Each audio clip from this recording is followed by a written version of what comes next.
بسم اللہ الرحمن الرحیم۔ پڑوسیوں کے حقوق۔ حضرت ابو ذر رضی اللہ تعالی عنہ روایت فرماتے ہیں کہ رسول اللہ صلی اللہ علیہ وسلم نے ارشاد فرمایا کہ جب تم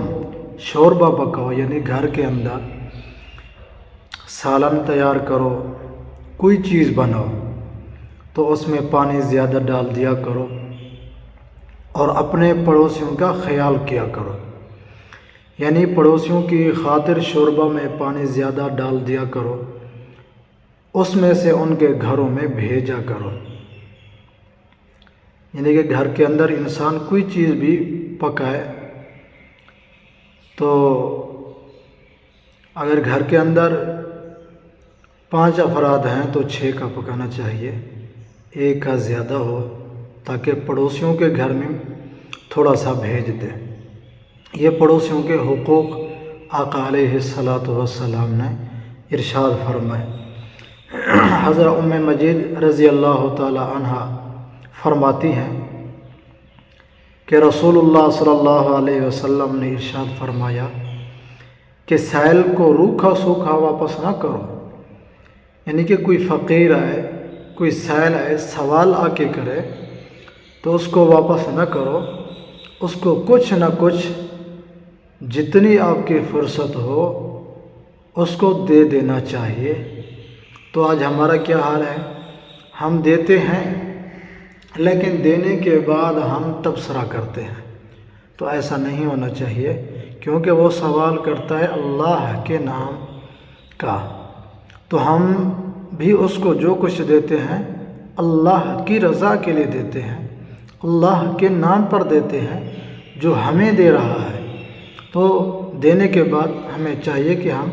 تبصرہ کسی قسم کا نہ کریں، اس سے اجر ختم ہو جائے گا۔ حضرت عبداللہ بن عمر رضی اللہ تعالی عنہ روایت کرتے ہیں رسول اللہ صلی اللہ علیہ وسلم نے ارشاد فرمایا کہ تم میں سے جو کوئی اللہ کے واسطے پناہ چاہے اس کو پناہ دے دو، اور جو اللہ کے واسطے سوال کرے تو اس کو دے دیا کرو، اور جو تمہارے ساتھ بھلائی کرے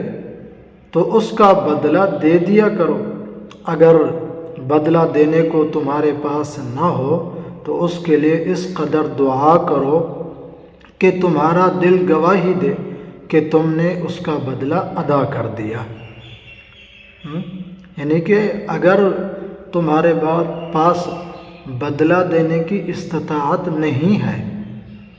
احسان کا، تو اس کے لیے دعا کرنی چاہیے کہ اللہ آپ کو دنیا اور آخرت کی بھلائیاں نصیب فرمائے۔ اسلام نے اجتماعی زندگی کے بڑے اصول اور بے نظیر اصول بتائے ہیں، بڑے بہترین اور بے نظیر اصول بتلائے ہیں۔ انہی میں سے ایک یہ اصول ہے کہ تمہارے ساتھ کچھ احسان کرے، کچھ ہدیہ دے یا کسی آڑے وقت میں کام آ جائے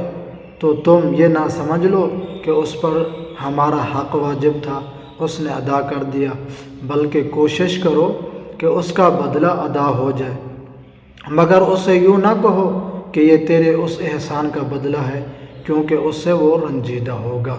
اگر کسی طرح بھی تم اس کا بدلہ ادا نہیں کر سکتے تو اللہ سے دعا کرو کہ اے اللہ اس کو دنیا اور آخرت کی خیر اور برکت نصیب فرما۔ حضور صلی اللہ علیہ وسلم بدلہ دینے کا بہت اہتمام فرماتے، خود آقا علیہ الصلاۃ والسلام۔ چنانچہ آپ صلی اللہ علیہ وسلم نے فرمایا ہے کہ ابو بکر کے علاوہ میں سب کے احسانات کا بدلہ ادا کر چکا ہوں۔ یعنی کہ حضرت ابو بکر صدیق کے اتنا احسانات تھے